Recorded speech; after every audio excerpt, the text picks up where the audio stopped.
à tous, on se retrouve pour une nouvelle position avec ici le trait pour les noirs et on est un peu dans des recomposés, même si le roi blanc est resté au centre, en tout cas il se fait attaquer. Le roi blanc, par la dame noire principalement, mais il y a aussi évidemment d'autres pièces dans ces directions, potentiellement le fou sur la diagonale, même s'il faudrait quand même bouger le cavalier. Même chose pour la tour, du coup, sur la colonne semi-ouverte ici, la diagonale ici qui peut s'ouvrir par un coup de cavalier, et le fou case blanche qui est pas si mal non plus. Après il y a une sorte de petit barrage avec les pions doublés évidemment.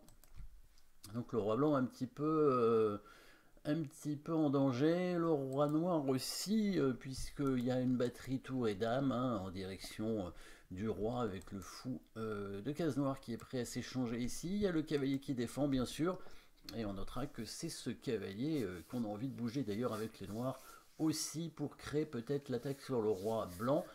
Au niveau du matériel, dame, tour, 2 fous, un cavalier et 6 pions pour les noirs. Dame, 2 tours, fou, cavalier et aussi 6 pions pour les blancs. Donc une qualité d'avance pour les blancs avec une tour contre un fou. Bon voilà, petit avantage matériel pour les blancs a priori, mais évidemment rien n'est fait puisqu'il va y avoir bien entendu comme d'habitude des coups forcés dans cette position. Et on analyse, on regarde en priorité les échecs. Bien sûr, il y a des échecs de dames, mais pas très intéressant, hein, puisqu'on va donner la dame sur chaque case qui donnera échec. Et puis on n'aura rien derrière. Un coup qui peut vraiment nous intéresser par rapport à ce qu'on a vu déjà au départ, c'est le coup de cavalier qui donne échec évidemment. Hein. Ça, ce serait quand même probablement un coup intéressant, étant donné que ça va nous permettre d'ouvrir justement les pièces qui nous manquent pour attaquer le roi, c'est-à-dire le fou de case noire et la tour, bien sûr, sur la colonne. Cavalier prend pion, échec.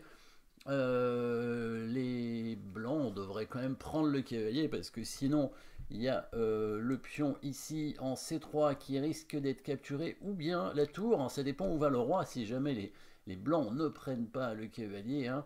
Si le roi va sur la première rangée, évidemment, la tour blanche sera en prise, puisque le roi bloquerait le passage de l'autre tour, hein, qui défend donc la tour en A1.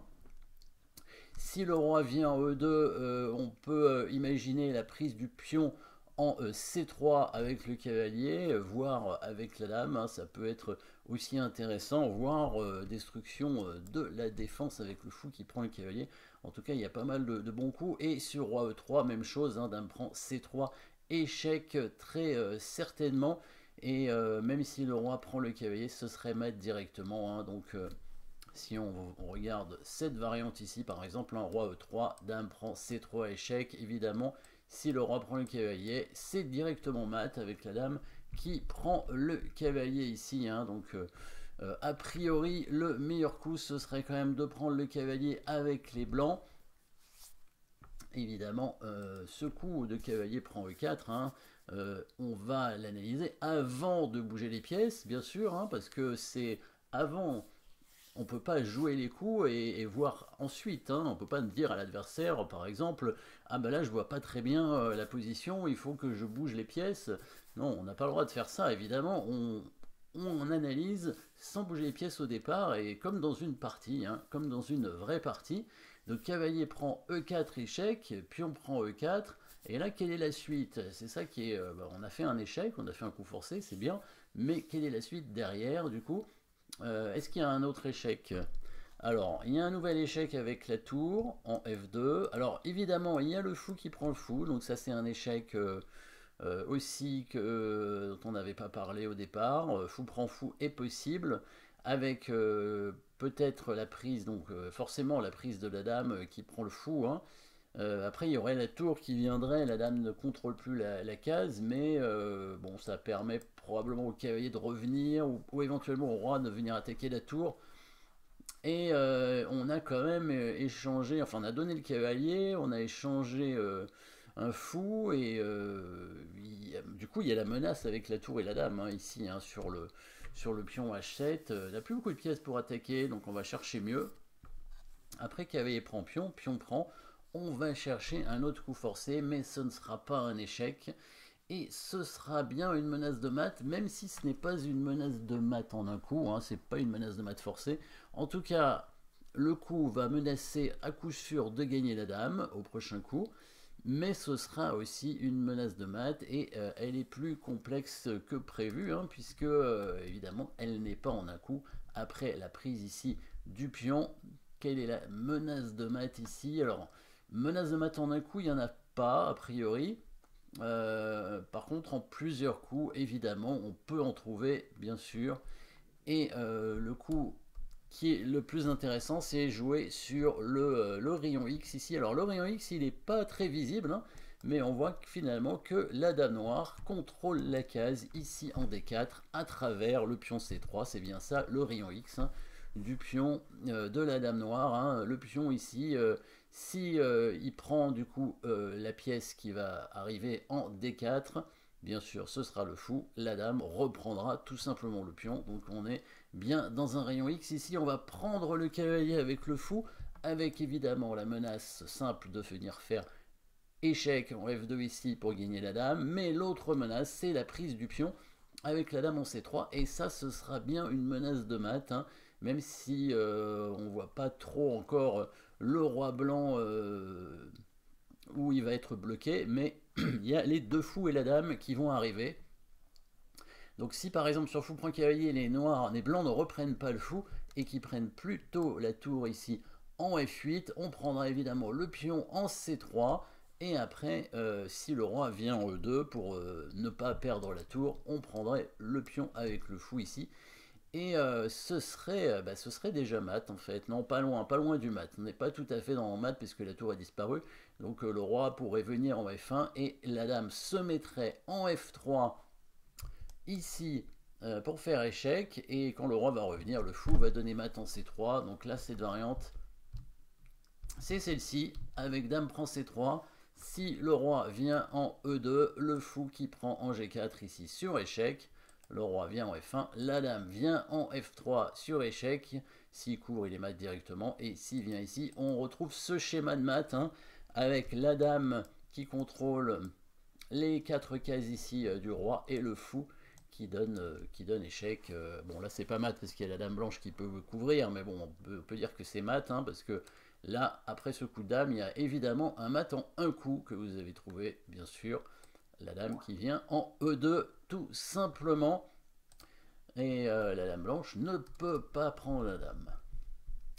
Alors du coup ici, si les blancs ne mettent pas leur roi en E2 et viennent ailleurs, hein, on va prendre la tour, par exemple roi C1, on prend tout simplement la tour. Ah non, j'avais même marqué ce coup de fou.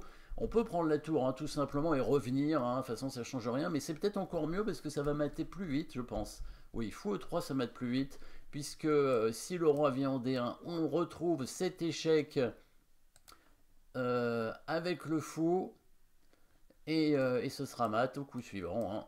Le même mat que tout à l'heure, on pouvait prendre la tour aussi, et si le roi va de l'autre côté, évidemment c'est mat de cette façon. Voilà, ça nous permet de mater plus rapidement. Évidemment s'il vient ici, et s'il vient en D1, c'est le fou qui prend de ce côté là, ça va être une interversion de coup, c'est simple, hein, et ce sera mat aussi, donc là il y a beaucoup de possibilités à ce niveau-là. Donc là, le pion prend le fou dans la partie, il a pris le fou, la dame reprend, voilà, c'est le coup, le rayon X, avec la dame qui prend le pion ici. Et là, on voit que le roi blanc est bien bloqué, hein. S'il va sur la première rangée, cette fois on prend la tour, hein, puisqu'on n'a plus le fou pour mater. S'il vient ici, hop, on prend la tour, on revient tranquillement. Et s'il repart, maintenant qu'on a pris la tour, déjà il n'y a plus de matériel en moins, il y a même un pion d'avance pour les noirs, et il y a évidemment bientôt une menace de mat qui va arriver. Là, vous pouvez évidemment chercher la menace de mat en un coup, qui va nous permettre, avec les noirs, de gagner la dame aussi, hein, et donc de gagner assez rapidement. Menace de mat en un coup, avec le coup de tour ici. Oui, c'est bien une menace de mat, puisque menace dame à un mat, hein. Il suffisait de contrôler la case en D2 finalement, hein, c'était la seule case du roi Voilà, la tour qui vient contrôler cette case tout en attaquant la dame, donc c'est une attaque double, et ici la dame est perdue, obligée de se sacrifier sur la tour évidemment.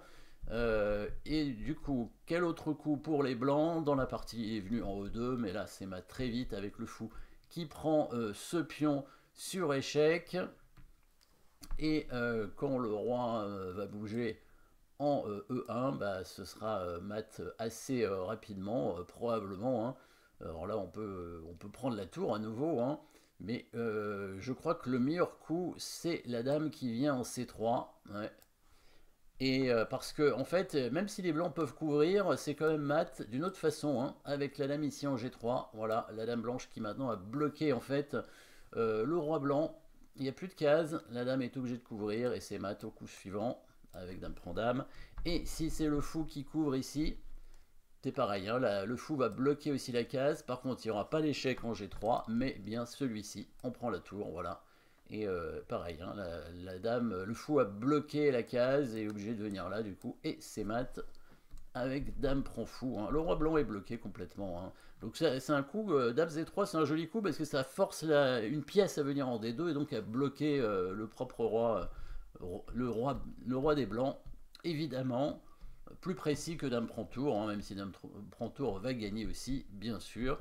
Quel autre coup il aurait pu jouer ici s'il était venu là avec son roi, donc là voilà, c'est même chose que tout à l'heure, hein. Dame C3 échec, donc ici jolie combinaison avec finalement ce sacrifice sur le pion. Alors c'est un dégagement d'espace, hein, puisque on ouvre la tour et le fou rien qu'avec ce coup. C'est aussi la destruction de la chaîne de pions devant le roi, hein, puisque c'est quand même les pions qui protègent un peu le roi. Et puis on voit le rayon X quand même important, même si c'est pas le thème principal, avec la prise ici du pion avec la dame quand le pion blanc va reprendre le fou. Voilà, merci d'avoir suivi cette position.